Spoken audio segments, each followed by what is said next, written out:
ஹலோங்க, வணக்கம். இன்னைக்கு கருவேப்பிலை குழம்பு வைக்க போகிறோம். அதுக்கு தேவையான பொருட்களை பார்த்துக்கலாம்.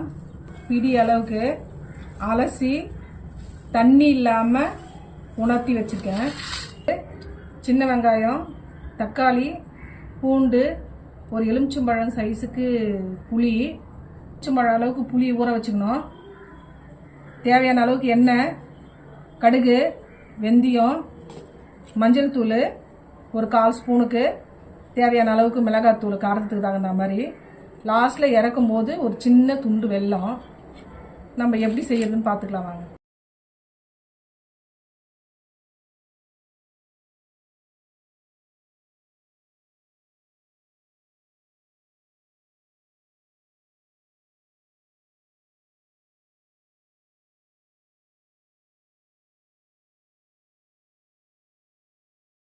இதை எடுத்து கொட்டிக்குவோம்.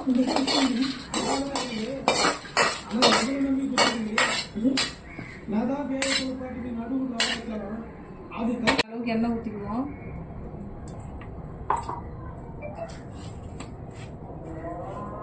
கடுகு உளுத்தம் பருப்பு கலந்து போட்டுருவோம்.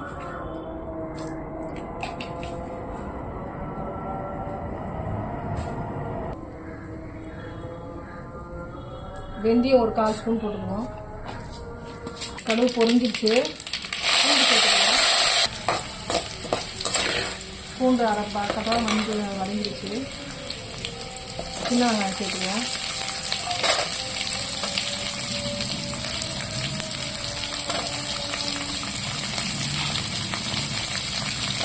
குழம்பு எவ்வளோ தேவையோ அதுக்கு தகுந்த மாதிரி பொருளை சேர்த்துக்கணும். குழம்பு கம்மியாக வேணும்னா இதில் ஒரு 10 சின்ன வெங்காயம் சேர்த்தாலே போதும்.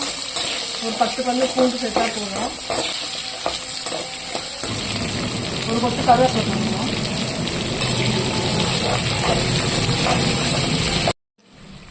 கருவேப்பிலை நல்லா மிக்சியில் போட்டு அரைச்சின்னு வந்துட்டேன். இந்த நேரத்துக்கு இதை சேர்த்துக்குவோம். தண்ணி விடாமல் அரைச்சிருக்கேன். 2-3 நாள் இருந்தாலும் அப்போதான் கெட்டு போகாது.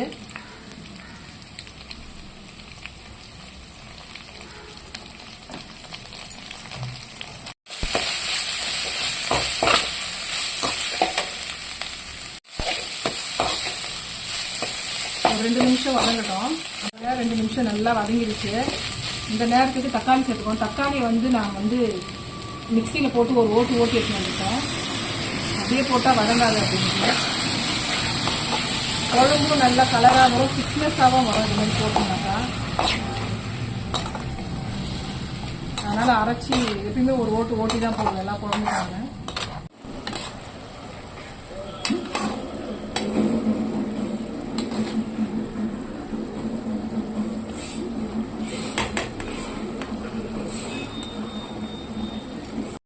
நல்லா வதங்கிடுச்சு பாருங்க. நல்லா வதங்கி வந்துச்சு. இந்த நேரத்துக்கு ஒரு பொருளாக சேர்த்துருவோம். ஒரு 1/4 ஸ்பூன் அளவுக்கு மஞ்சள் தூள், இதுக்கு தேவையான அளவுக்கு உப்பு,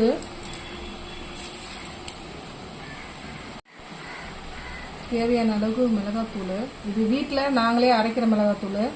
இது ஒரு நாளைக்கு விரிவாக எப்படி அரைக்கிறதுன்னு சொல்லிட்டு உங்களுக்கு வீடியோ போடுறேன். எல்லாம் ஒரு வதக்கிக்குவோம்.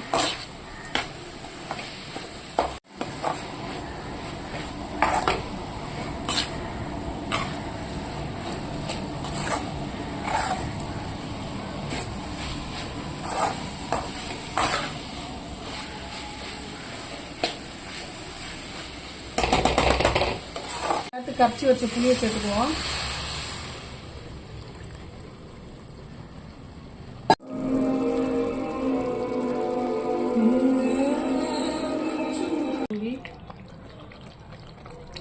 இறக்கிக்குவோம்.